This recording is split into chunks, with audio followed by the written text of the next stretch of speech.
எல்லா தமிழ் மக்களுக்கும் என்னுடைய வணக்கம். இன்றைக்கி நம்ம கேரளா சமையல் செய்ய போகிறது மலபார் ஸ்பெஷல் ட்ரிங்கோட ரெசிபி தான் கோதம்பு காய்ச்சியது. காய்ச்சியது அப்படின்னு சொன்னால் சூடு பண்ணது அப்படின்னு தான் மலையாளத்தில் அர்த்தம்.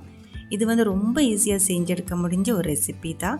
கெஸ்ட் எல்லாம் வீட்டில் வரும்போதும் அதே மாதிரி பாலோட டேஸ்ட்டு பிடிக்காத குட்டீஸ்கொல்லாம் செஞ்சு கொடுக்க முடிஞ்சால் இந்த ஒரு ரெசிபி எப்படி செய்யலான்னு பார்த்துட்டு வரலாம்.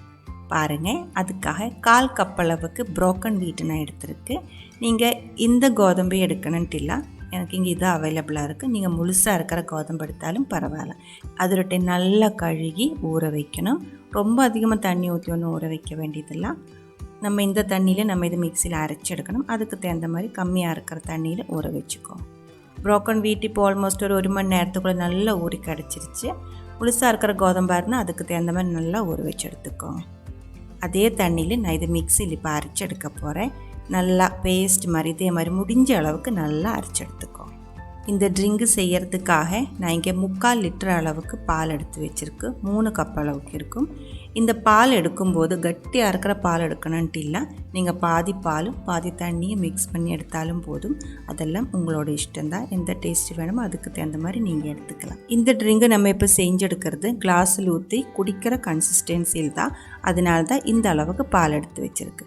கூடவே 1/4 கப் அளவுக்கு பால் நான் தனியாக எடுத்து வச்சுருக்கு. இது எதுக்கு அப்படின்ட்டு நம்ம இது ட்ரிங்கு செய்யும்போது நான் சொல்லி கொடுக்குறேன்.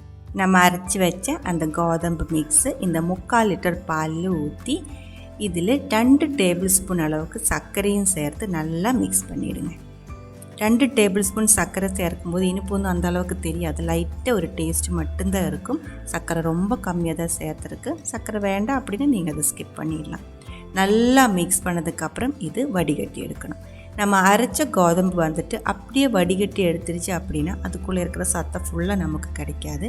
இதே மாதிரி பாலில் நல்லா மிக்ஸ் பண்ணதுக்கப்புறம் நெருக்கமாக இருக்கிற ஒரு ஸ்ட்ரெயினரில் அரிச்சு எடுத்துக்கலாம்.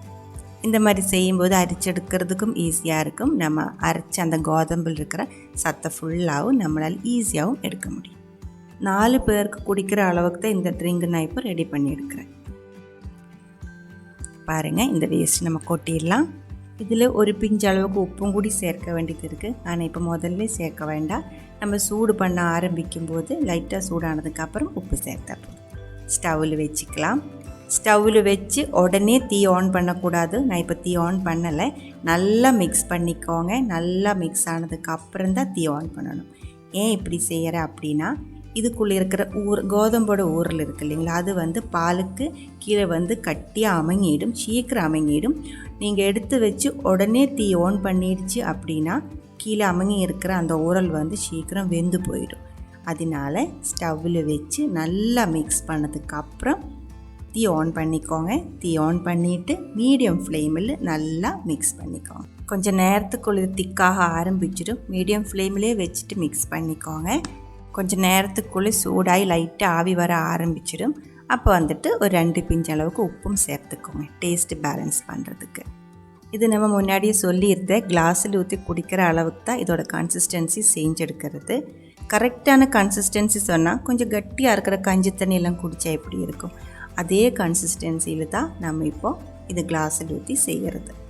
அப்போ நம்ம எடுக்கிற ஊரல் கோதம்போட ஊரல் வித்தியாசமாக இருக்கும். சில டைம் கொஞ்சம் கட்டியாக தோணும், சில டைம் தின்னாகி போயிடும். ரொம்ப தண்ணி மாதிரி ஆகி போயிடுச்சு அப்படின்னா மறுபடியும் கட்டியாக பண்ணி எடுக்கிறது கொஞ்சம் கஷ்டமாக இருக்கும்.